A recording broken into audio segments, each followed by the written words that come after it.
Hello everyone, welcome to my channel HD Orion. हम पढ़ रहे हैं accountancy for class 12 TS Grewal की टेक्स्ट बुक से book 2 chapter 8 company accounts accounting for share capital. और अभी हम पढ़ेंगे under subscription of shares. So under subscription का क्या मतलब है?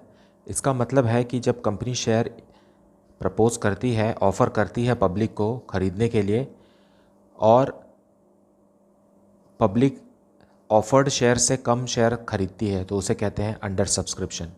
फॉर एग्ज़ाम्पल, कंपनी ने ऑफ़र किया पब्लिक को 10,000 शेयर्स खरीदने के लिए, लेकिन पब्लिक ने सब्सक्राइब किया कम, मतलब लेस देन 10,000, जैसे कि 9,000 या 9,500 और वॉट एवर। सो इसे कहते हैं अंडर सब्सक्रिप्शन ऑफ शेयर्स। मतलब पब्लिक को ऑफ़र मिला है ज़्यादा शेयर का, लेकिन पब्लिक ने सब्सक्राइब किया है कम शेयर कंपनी के बिके। इस कंडीशन को कहते हैं under subscription. So let us see the question from the text book. Question number 21, blue chip company was registered on 1 January 2011 with capital of rupees 10 lakh divided into 1 lakh shares of rupees 10 each। 10 rupees वाले 1 lakh shares से company register हुई है, इसलिए उनका registered या authorised capital 10 lakh का है, 10 lakh rupees का है। The company issued 42,000 shares of which 40,000 shares where taken up by the public and so यहाँ पर कंपनी ने पब्लिक को ऑफ़र किया 42,000 शेयर्स, लेकिन पब्लिक ने 40,000 शेयर्स ही सब्सक्राइब किया। And ₹1 per share was received with application. On 1st February, these shares were allotted and ₹2 per share was duly received on 28th February as allotment money। मतलब application money ₹1 per share और allotment money ₹2 per share। A first call of ₹3 per share was made on 1st March and the call money on all shares with the exception of 100 shares was received। अब first call ₹3 का है, जिसमें सारे shares पर पैसे मिले लेकिन 100 shares पर पैसे नहीं मिले। द फाइनल कॉल ऑफ ₹4 पर share was made on 1st June and the amount due with the exception of 400 shares was received by 30th June। Second and final call ₹4 का है, जिसमें भी 400 शेयर्स पर पैसे नहीं मिले। पास necessary journal and cash book entries and prepare the balance sheet as at 30th June 2011। So let us see the solution। So question में company ने 42,000 शेयर्स ऑफ़र किए पब्लिक को 10 रुपीज़ वाले, लेकिन पब्लिक ने सब्सक्राइब किया सिर्फ 40,000 शेयर्स। और ये जो 10 रुपीज़ है इसको भी कंपनी 4 इंस्टॉलमेंट्स में ले रही है। First application money,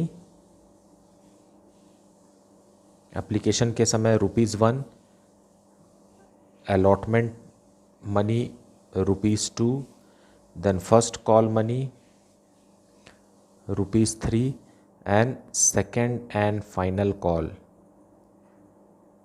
₹4। इस तरीके से पूरे 10 रुपीज़ रिसीव कर रही है। अब क्वेश्चन में ये लिखा है कि फर्स्ट कॉल के समय 100 शेयर्स पर पैसा नहीं मिला और सेकेंड एंड फाइनल कॉल पर 400 शेयर्स पर पैसा नहीं मिला। So we have to keep this in mind.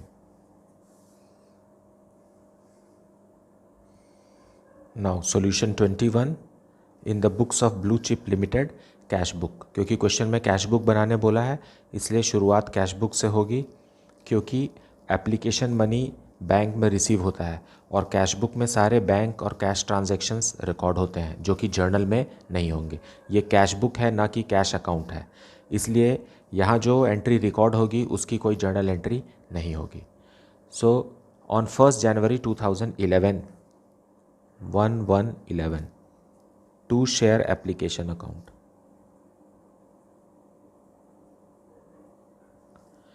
Company ने ऑफ़र किया था 42,000 शेयर्स, लेकिन 40,000 शेयर्स ही पब्लिक ने सब्सक्राइब किया। सो 40,000 शेयर्स पर एप्लीकेशन मनी 1 रुपी पर शेयर के हिसाब से कंपनी के बैंक अकाउंट में 40,000 ही रिसीव होगा।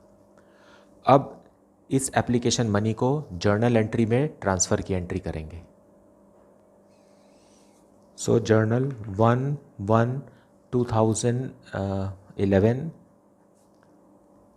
Share application account debited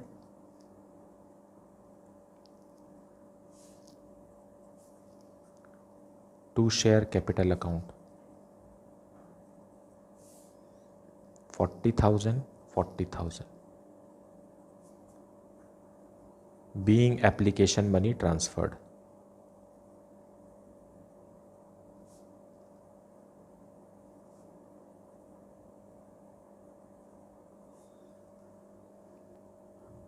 now अब अलॉटमेंट मनी ड्यू करेंगे। तो अलॉटमेंट मनी का ड्यू करने का डेट भी दिया हुआ है क्वेश्चन में, 1 फरवरी 1/2/11।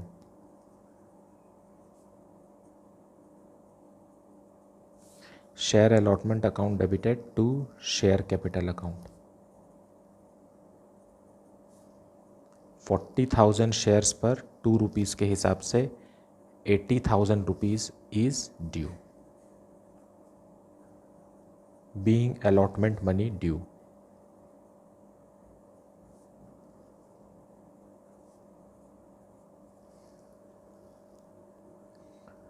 अब इस अलॉटमेंट मनी को कैश बुक में रिसीव करेंगे।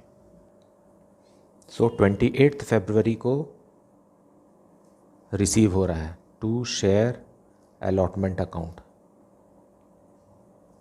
₹80,000, क्योंकि सबों ने पैसा दे दिया इसलिए 80,000 रुपीज़ बैंक में रिसीव हो गए। Now we will make due first call money. अब 1 मार्च को फर्स्ट कॉल मनी ड्यू करेंगे। Share first call account debited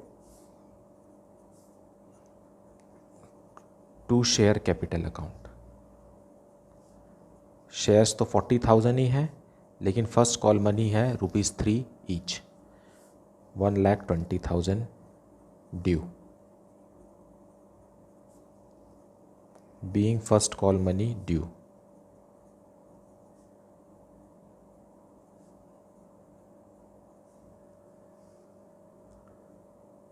पर फर्स्ट कॉल मनी में एक दिक्कत है कि 100 शेयर्स पर फर्स्ट कॉल मनी नहीं मिल रहा है। तो जो कैश ट्रांजैक्शन है वो कैश बुक में रिकॉर्ड होगा, लेकिन जो 100 शेयर्स का पैसा नहीं मिल रहा है वो तो यहाँ जर्नल एंट्री में ही दिखाना पड़ेगा। सो उसके लिए company calls in arrears account खोलती है। So calls in arrears account debited to share first call 100 share पर 3 रुपीज़ नहीं मिला, मतलब 300 रुपीज़ कंपनी को नहीं मिलेगा, being arrears on 100 shares. So on 1 March 2011 to share first call हमने ड्यू किया था 1,20,000, उसमें 300 रुपीज़ एरियर्स हो गया। सो 1,19,700 ही मिलेगा। अब 1 जून को second and final call due करेंगे। Share second and final call account debited to share capital account 40,000 share पर 4 रुपीज़ के हिसाब से 1,60,000 rupees due, being final call money due.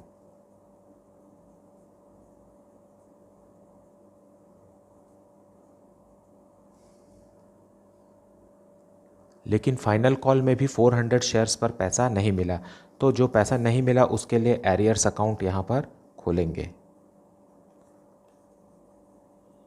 Calls in arrears account debited to share second and final call. 400 shares पर 4 rupees नहीं मिला, मतलब 1600 rupees bank में कम आएगा। Being arrears on 400 shares.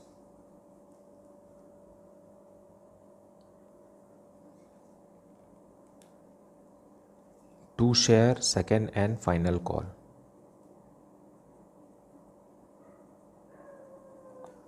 $1,60,000 due किए थे, जिसमें से 1600 नहीं मिलेगा, मतलब 1,58,400 रुपीज़ बैंक में आएगा।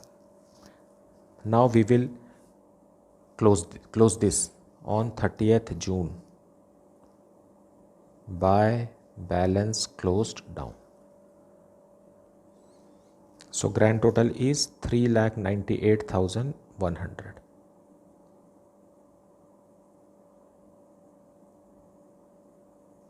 नाउ ये डेबिट बैलेंस है और यही बैलेंस शीट में लिखेंगे। कैश एंड कैश इक्विवेलेंट में बैंक बैलेंस जो लिखना है हमको, वो यही अमाउंट को हमको बैंक बैलेंस में लिखना है, बैलेंस शीट में। Now we will prepare balance sheet, but before balance sheet we will prepare notes to account. So notes to account में पहला नोट्स बनेगा शेयर कैपिटल का। शेयर कैपिटल में पहला है ऑथोराइज्ड कैपिटल। ऑथोराइज्ड कैपिटल में है 1 lakh shares at the rate of ₹10 each. यह हो गया 10 लाख, इसे ब्लॉक कर देंगे। फिर दूसरा आता है इश्यूड कैपिटल। इश्यूड कैपिटल में 42,000 शेयर्स। कंपनी ने पब्लिक को कितना ऑफर किया? 42,000 शेयर्स ऑफर किया, ₹10 ईच के, सो 4,20,000, इसको भी ब्लॉक कर देंगे। फिर आता है सब्सक्राइब्ड कैपिटल।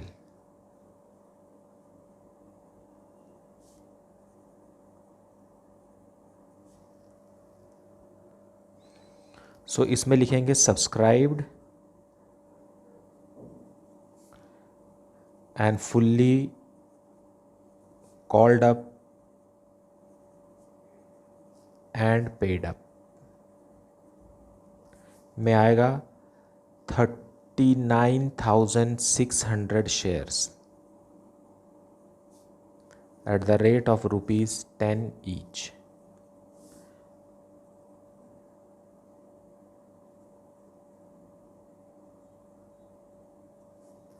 फिर आएगा सब्सक्राइब्ड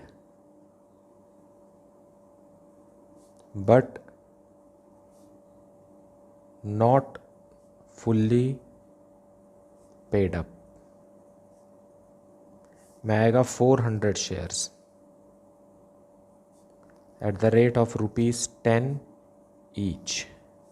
ये हो गया 4,000 less calls in arrears. 1,900 rupees का कॉल्स इन एरियर्स है, सो बाहर लिखेंगे 2,100। अब इन दोनों का ग्रैंड टोटल लिखेंगे, आएगा 108,93। सो यही वो अमाउंट है जो हमको बैलेंस शीट में शेयर कैपिटल के नाम से दिखाना है, दिस अमाउंट।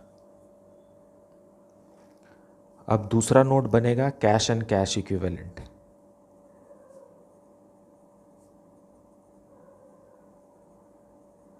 जो कि एक एसेट्स है, करंट एसेट है। इसमें कैश एट बैंक दिखाना हमको, कैश एट बैंक। सो जब कैश बुक बनाए थे तो उसमें भी बैलेंस कितना था? 3,98,100।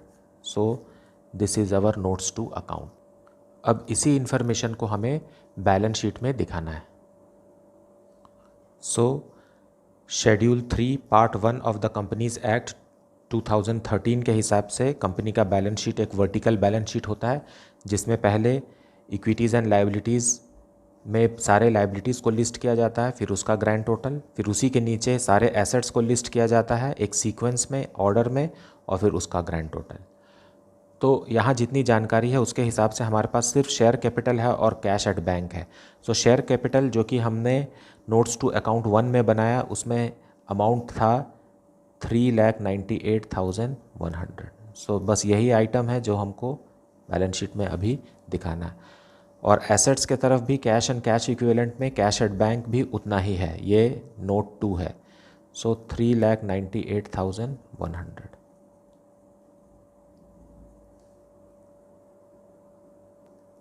सो इस तरीके से क्वेश्चन को सॉल्व करना है। मुझे उम्मीद है कि आपको चैप्टर का कॉन्सेप्ट बहुत अच्छे तरीके से समझ में आ रहा होगा। अगर कुछ भी डाउट है तो आप उसे कमेंट सेक्शन में ज़रूर पूछिए। Please like, subscribe and share the channel.